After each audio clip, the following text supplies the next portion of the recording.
우리의 자랑스러운 영웅 이순신 장군. 과연 역사 속 그 모습 그대로의 인물일까요? 아니면 시간이 흐르며 점점 신화처럼 미화되고 과장된 상징이 되어버린 것은 아닐까요? 이순신 장군을 영웅적으로 묘사한 영화들이 개봉한 이후 이런 의문을 제기하는 목소리도 들려왔습니다. 한산대첩을 다룬 영화에서 조선 수군은 마치 신의 가호를 받은 것처럼 단 한 명의 전사도 없이 승리를 거두고 왜군은 순식간에 추풍낙엽처럼 쓰러져 나갑니다. 이런 연출을 보고 어떤 이들은 말합니다. 아무리 위대한 장군이라 해도 현실에서 그런 전투는 있을 수 없다고. 적군이 수천 명씩 죽어나가는데 아군은 단 한 명도 다치지 않는다니, 이건 아무래도 좀 과하지 않느냐고 말이지요. 그 주장 일면 타당합니다. 역사란 우리가 자랑하려고 만든 꾸며낸 이야기가 아니라 있는 그대로를 받아들이고 되새겨야 할 거울이기 때문입니다. 그렇다면 질문을 다시 던져보아야겠습니다. 이순신은 과연 과장된 인물일까요? 그는 전설처럼 신비화된 허상이었을까요? 아니면 우리가 아직 다 알지 못했을 만큼 더 위대한 존재였을까요? 놀랍게도 이 질문에 대한 답은 정작 이순신 장군 본인이 먼저 남겼습니다. 난중일기 속에서 그는 전투에서의 승리를 자신의 공이 아니라 하늘이 내린 은혜라고 반복해서 기록했습니다. 그는 늘 병사들의 희생을 깊이 애도했고 날이 저물기 전까지 전사자 한 명 한 명의 이름을 모두 확인하고 글로 남겼습니다. 승리에 취해 자만하거나 스스로를 영웅으로 떠받드는 태도는 그에게 찾아볼 수 없습니다. 오히려 그는 그 누구보다도 냉정했고 겸허했으며 조국의 백성 한 사람 한 사람을 위해 살아낸 사람이었습니다. 그렇기에 오히려 묻고 싶습니다. 과장된 것은 이순신이 아니라 우리가 이순신을 너무 쉽게 잊고 지내왔던 우리의 무관심은 아니었을까요? 누군가는 이순신을 신화라며 깎아내리지만 우리가 그의 전투 하나하나, 숫자 하나하나를 깊이 들여다보면 오히려 도대체 이런 일이 어떻게 가능했을까 하는 경외심이 생기게 됩니다. 오늘 이 영상에서는 이순신 장군이 실제로 어떤 전과를 세웠고 그 속에 어떤 전략과 인간적인 깊이가 숨어 있었는지를 객관적인 기록을 바탕으로 살펴보겠습니다. 한산대첩, 아마도 여러분께서 가장 잘 알고 계신 이순신 장군의 승전 중 하나일 것입니다. 그런데 이 전투에 대해 우리가 알고 있는 것이 모두 정확할까요? 특히 양측의 전사자 수에 대해서는 오랫동안 논란이 되어 왔습니다. 영화나 드라마에서는 조선 수군이 마치 한 명도 다치지 않은 것처럼 묘사되곤 하지요. 반면 왜군은 수천 명이 단번에 바다에 수장되었다고 나옵니다. 이런 묘사를 보며 일부 시청자들께서는 너무 과장된 것 아니냐는 반응을 보이셨고, 실제로 역사학자들 사이에서도 이 부분에 대해 다양한 해석이 존재합니다. 하지만 우리가 진실에 가까운 수치를 알고 싶다면 기록으로 돌아가야 합니다. 다행히도 이순신 장군은 자신의 전투 내용을 난중일기와 공식 보고서인 장계 등을 통해 매우 자세히 남겨놓았습니다. 이순신 장군 본인이 한산대첩에 대해 남긴 보고서를 보면 적선 약 59척을 격침하고 약 9,000명 이상의 왜군이 바다에 빠져 죽었다고 기록되어 있습니다. 반면 우리 조선 수군의 피해는 단 3명의 전사자로 나타납니다. 이 숫자 믿기 힘드실 수도 있습니다. 하지만 조선 수군이 철저한 전략 아래 먼저 포격전을 벌였고 적의 선봉을 꺾은 뒤 급소를 파고드는 방식으로 싸웠기에 가능한 수치였다고 전문가들은 말합니다. 단순한 육박전이 아니라 장거리 포격과 포위 전술, 그리고 전술적 유인과 기동이 만들어낸 결과였던 것입니다. 무엇보다 한산도 앞바다는 지형적으로도 조선 수군에게 유리했습니다. 이순신 장군은 전투 전에 이미 바다의 조류, 풍양, 해저 지형까지 고려해 전장을 선택했습니다. 거기에 조선 수군이 탑재한 총통류의 화력은 왜군의 무장 수준을 압도했으며 그 정확도 역시 무시할 수 없을 정도였습니다. 하객진 진영이 한번 완성되자 왜군은 포위망 안에서 방향조차 잡지 못하고 혼란에 빠졌습니다. 그 와중에 함선 간 충돌이 일어나고 탄약고에 불이 옮겨붙으며 연쇄 폭발까지 일어났다는 기록도 전해집니다. 그런 상황이라면 조선 수군의 전사자가 거의 없었다는 말도 전혀 불가능한 일은 아닐 수 있습니다. 물론 이는 전투 초반 조선 수군이 선제 공격에 성공했기 때문에 가능한 일이었고, 이는 이순신 장군의 치밀한 준비와 명민한 전략 덕분입니다. 만일 그가 단 한순간이라도 상황 판단을 그르쳤다면 피해는 훨씬 컸을 것입니다. 더불어 한산대첩은 단순히 숫자의 승리가 아니었습니다. 이 전투 이후 왜군은 바다에서의 주도권을 완전히 상실했고 보급로는 끊겼으며 육지의 전세마저 불리해졌습니다. 당시 일본 측에서도 이 전투의 충격을 숨기지 못했고, 심지어 내부 문서에서는 바다에서의 패배로 인해 전쟁의 주도권이 넘어갔다는 식의 표현도 발견됩니다. 그만큼 이 한 번의 대승이 전쟁 전체의 흐름을 바꿔놓았던 것입니다. 하지만 우리는 여기서 조심해야 합니다. 조선 수군이 전투에서 압도적인 승리를 거두었다고 해서 그 전쟁이 결코 쉬운 싸움이었다고 착각해서는 안 됩니다. 이순신 장군은 언제나 병사들의 죽음을 결코 가볍게 여기지 않았고, 승리한 날에도 전사자 명단을 꼼꼼히 기록하고 애도했습니다. 그는 병사 한 명의 생명을 나라의 기둥처럼 소중히 여겼습니다. 그러니 우리가 이순신 장군을 말할 때 단지 적을 많이 죽인 장군으로 기억하는 것은 매우 부족한 이해입니다. 한산대첩 이후 이순신 장군의 연전연승은 조선을 지켜내는 결정적 버팀목이 되었습니다. 그러나 그 모든 승전 중에서도 가장 기적에 가까운 전투는 단연코 명량해전일 것입니다. 조선 수군 12척, 왜군의 대함대 133척. 누가 보더라도 이 전투는 처음부터 승산이 없는 싸움처럼 보였습니다. 심지어 조선 조정 내부에서도 이 싸움은 포기해야 한다는 의견이 나올 정도였으니까요. 하지만 이순신 장군은 포기하지 않았습니다. 신에게는 아직도 12척의 전선이 남아 있사옵니다. 라는 그 유명한 상소문 속 한 문장은 단지 희망의 메시지가 아니라 전략을 가진 명확한 판단의 표현이었습니다. 명량해전이 벌어진 울돌목은 좁고 험한 물살이 흐르는 해협으로 대규모 선단이 자유롭게 움직이기엔 매우 불리한 장소였습니다. 조류는 하루에도 몇 번씩 방향을 바꾸고 물살의 속도는 무려 초속 10m가 넘는 곳도 있습니다. 즉, 수적으로 열세인 조선 수군이 싸우기에 오히려 최적의 장소였던 셈입니다. 이순신 장군은 그 지형을 꿰뚫고 있었고 바로 그 지점을 선택하여 적을 유인했습니다. 그의 전략은 이러했습니다. 적이 바다를 믿고 밀려 들어오면 좁은 해협의 물살이 그들의 움직임을 방해하고 조선 수군은 고정된 위치에서 강력한 화포로 반격합니다. 특히 판옥선은 일본의 소형 전투선보다 훨씬 더 많은 화포를 장착하고 있었고 견고한 구조 덕분에 충돌에도 잘 버텼습니다. 게다가 조선 병사들은 이미 수차례의 전투를 통해 철저히 훈련되어 있었고 전의를 잃지 않았습니다. 반면 일본군은 물살을 이기지 못해 백길이 충돌하고 포위망을 제대로 유지하지 못했습니다. 전투가 격화될수록 이순신 장군은 스스로 북을 치며 사기를 끌어올렸고 적선들이 혼란에 빠질 때마다 집중 포격으로 하나씩 수장시켰습니다. 결국 133척 중 31척이 침몰하고 나머지는 혼비백산에 도망쳤습니다. 이 전투에서 조선 수군의 피해는 단 한 척의 전선도 침몰하지 않았다는 기록이 남아 있습니다. 물론 전사자도 없지는 않았지만 그 수는 전체 전황에 비해 너무도 적었습니다. 이 전투의 놀라운 점은 단지 승리의 결과만이 아닙니다.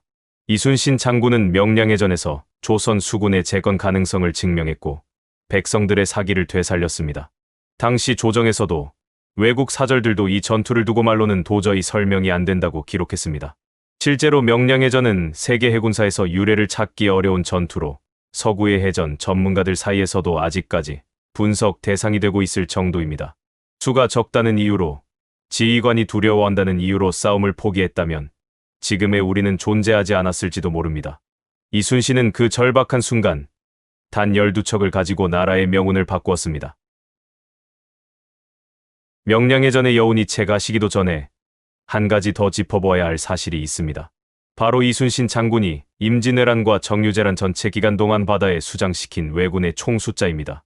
그 수치는 상상 이상입니다. 너무 커서 오히려 믿기 어려울 정도입니다. 우리가 익히 알고 있는 바와 같이 임진왜란이 발발했을 때 일본은 무려 약 16만 명의 병력을 조선에 투입했습니다. 정유재란 때는 추가로 13만 명이 더 들어왔습니다. 총합 30만 명. 지금 기준으로 보아도 이는 상상을 초월하는 숫자입니다. 당시 조선의 전체 인구를 생각하면 그야말로 전 국토가 전쟁터가 되었던 셈입니다. 이 중에서 오직 바다에서 이순신 장군에 의해 사망한 일본군의 숫자가 얼마였는지 아십니까? 유성룡이 집필한 징비록, 이순신 본인의 난중일기, 조선 수군의 공식 보고서들, 심지어 일본 측의 기록까지 교차 검토해보면 이순신 장군이 바다에서 침몰시킨 왜군의 수는 무려 11만 명을 넘습니다. 단순히 전투에서 패하고 도망친 숫자가 아니라 바다에 수장된 실제 사망자 숫자입니다. 이와 함께 침몰한 적선의 수는 약 1,500척에 달합니다. 결과적으로 7년에 걸친 전쟁 동안 일본군 전체 사망자의 약 3분의 1이 이순신의 손에 의해 바다에서 사라졌습니다. 이는 육지 전투와는 비교할 수 없는 압도적인 수치입니다. 더욱 놀라운 것은 이 모든 전투를 통해 이순신 장군이 잃은 조선 수군의 전선은 단 한 척도 없다는 기록입니다. 물론 칠천량 해전처럼 그가 지휘하지 못한 시기에는 조선 수군이 괴멸적 피해를 입기도 했습니다. 하지만 그 모든 패배는 이순신 장군이 다시 등장하면서 뒤집혔습니다. 그리고 그는 단 한 번도 패하지 않았습니다. 당시 일본 역시 내부적으로 이미 크게 흔들리고 있었습니다. 토요토미 히데요시는 말년에 병약해졌고 국내 정세는 급격히 불안정해졌습니다. 조선에서 전쟁이 길어질수록 일본 내에서는 이 전쟁의 명분과 실익을 의심하는 목소리가 커져만 갔습니다. 그리고 결국 히데요시의 죽음과 함께 일본은 조선에서의 전쟁을 철수하게 됩니다. 그 모든 흐름의 중심에는 언제나 이순신 장군이 있었습니다. 바다를 장악한 자가 전쟁의 판도를 바꾼다는 명확한 진리를 그는 온몸으로 증명해냈습니다. 이순신 장군의 전투에서 빠질 수 없는 것이 있다면 바로 조선 수군이 보유했던 전함, 그 중에서도 판옥선과 거북선입니다. 이 두 배는 단순한 선박이 아닙니다. 당시 동아시아는 물론 세계 해전사 전체를 통틀어도 보기 드문 수준의 기술력과 실전 운용 능력을 자랑한 전쟁 병기였습니다. 먼저 판옥선을 살펴보겠습니다. 조선 수군의 주력 전투함이었던 판옥선은 단단한 목재로 이중 구조를 이루고 있었고 선체가 크고 높아 적이 쉽게 올라타 공격하지 못하도록 설계되었습니다. 배 옆면에는 수십 문의 총통이 설치되어 있어 바다 한가운데서 마치 수상 요새처럼 기능했습니다. 또 그 형태가 단단하고 평평한 바닥 구조를 갖추고 있어 빠르게 방향을 전환할 수 있었고 물살이 빠른 울돌목 같은 해역에서도 안정적으로 작전을 수행할 수 있었습니다. 무엇보다 판옥선의 진짜 위력은 그 기동성과 화력의 조화에 있었습니다. 일반적으로 배가 크면 느리고 작으면 빠릅니다. 그런데 판옥선은 빠르면서도 튼튼했고 무거우면서도 민첩했습니다. 이는 마치 오늘날의 전차와 같은 개념이었습니다. 적의 배가 가까이 붙기 이전에 먼저 강력한 화포로 공격을 가할 수 있었고 공격 후에는 빠르게 방향을 돌려 다른 방향의 포로 다시 적을 상대할 수 있었습니다. 요즘 말로 표현하자면 그야말로 해상에서의 시제 탱크였습니다. 그리고 거북선. 아마도 우리 민족이 가장 자랑스럽게 여기는 전함일 것입니다. 거북선은 판옥선 위에 덮개를 씌우고 그 위에 쇠못을 박아 적이 배 위로 올라오지 못하도록 만들었습니다. 배 앞머리에는 용머리 모양의 장식이 있었고 그 입에서 연막탄이나 포탄이 발사되었다는 기록도 있습니다. 적은 시야가 가려진 채로 혼란에 빠졌고 조선 수군은 그 사이를 뚫고 들어가 적진을 붕괴시켰습니다. 여기서 중요한 점은 거북선이 단지 겉모습만 특별했던 것이 아니라는 사실입니다. 내부 구조는 복층으로 이루어져 있었고 수십 명의 병사가 동시에 포를 쏠 수 있도록 설계되었습니다. 당시 일본 함선은 대부분 노로 젓는 소형 전투선이었고 목재도 약했습니다. 조선 수군이 사용한 철원이나 대포는 그러한 적선을 단 한 발에 침몰시킬 정도의 위력을 가졌습니다. 결국 이 조합은 해전에서의 절대 우위를 만들어냈습니다. 하지만 아무리 뛰어난 무기를 가지고 있어도 그것을 어떻게 운용하느냐에 따라 승패는 갈립니다.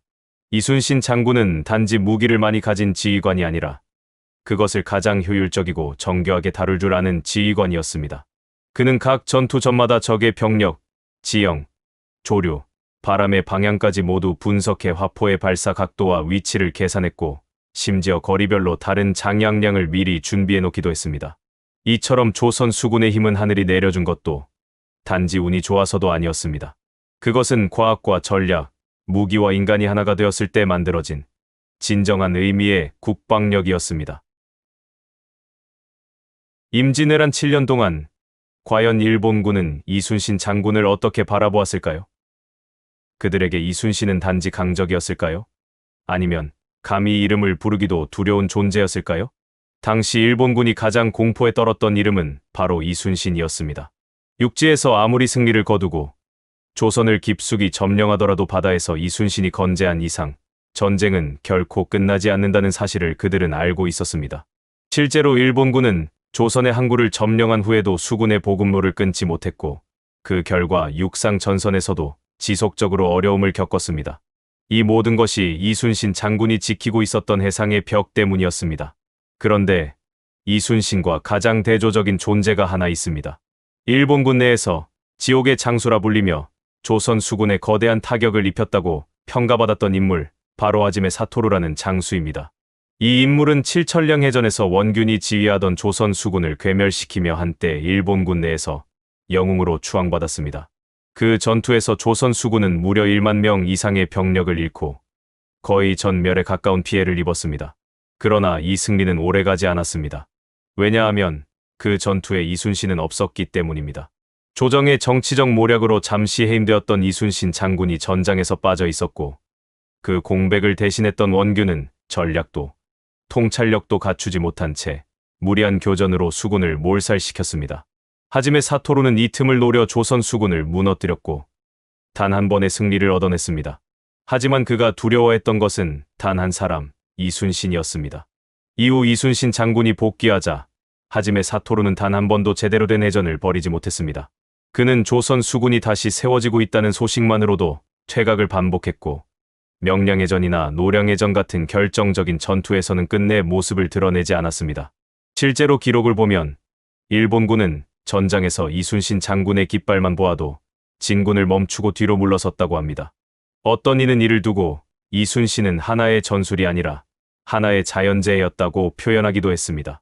그 존재 자체가 마치 태풍이나 해일처럼 예측 불가하고 감당할 수 없는 공포였다는 뜻입니다. 이처럼 우리는 하지메 사토루라는 인물을 통해 이순신 장군의 진정한 가치를 더욱 선명히 볼 수 있습니다. 우리가 이순신 장군을 말할 때 흔히 신화적인 인물이라는 표현을 사용합니다. 실제로 그가 남긴 전적과 수치, 전술과 통찰력은 지금 다시 들여다보아도 믿기 어려울 만큼 압도적입니다. 그러나 오늘 우리가 살펴본 이야기들 속에서 분명히 확인할 수 있었던 것은 이순신은 결코 과장되거나 꾸며진 영웅이 아니었다는 사실입니다. 오히려 역사라는 냉정한 기록이 증명해준 가장 사실적이고도 위대한 존재였습니다. 물론 이순신 장군의 위대함을 이야기하면서도 우리는 한 가지를 늘 경계해야 합니다. 그것은 지나친 신격화입니다. 그를 완벽한 신으로 떠받드는 순간 우리는 그 안에 숨은 인간적인 고뇌와 치열한 현실의 투쟁을 놓치게 됩니다. 이순신은 수많은 정치적 질투에 시달렸고 억울하게 옥에 갇히기도 했으며 심지어 전쟁 중에도 계속해서 탄핵의 위협에 시달렸습니다. 그런 역경 속에서도 그는 나라를 그리고 백성을 위해 한 번도 등을 돌리지 않았습니다. 그렇기에 오늘 우리가 그를 기억하는 방식은 더욱 진실해야 합니다. 단지 위대한 영웅으로 지켜세우는 것이 아니라 어떻게 그런 영웅이 만들어졌는가를 되짚어보는 것입니다. 이 모든 것을 깊이 이해하고 나면 우리는 비로소 이순신이라는 인물을 신화가 아닌 살아 숨쉬는 역사로 받아들일 수 있게 됩니다. 이제 우리는 질문을 다시 던져야 할 때입니다. 이순신은 과장된 인물인가? 라는 그 질문 말입니다. 오늘 여러분과 함께 살펴본 수많은 기록과 사실 앞에서 그 질문은 더 이상 의미를 잃습니다. 이순신은 신화가 아니라 증명된 진실이며 우리가 다시 배워야 할 사람이자 정신입니다. 이순신을 아는 것은 곧 우리가 누구인지를 아는 일입니다. 그리고 그를 기억하는 것은 앞으로 우리 후손들이 어떤 나라를 물려받을지를 결정짓는 일입니다. 그러니 부디 그 이름을 마음 깊이 새겨주시기 바랍니다. 이순신, 그 이름은 결코 과장이 아니라 우리가 지켜야 할 진실입니다.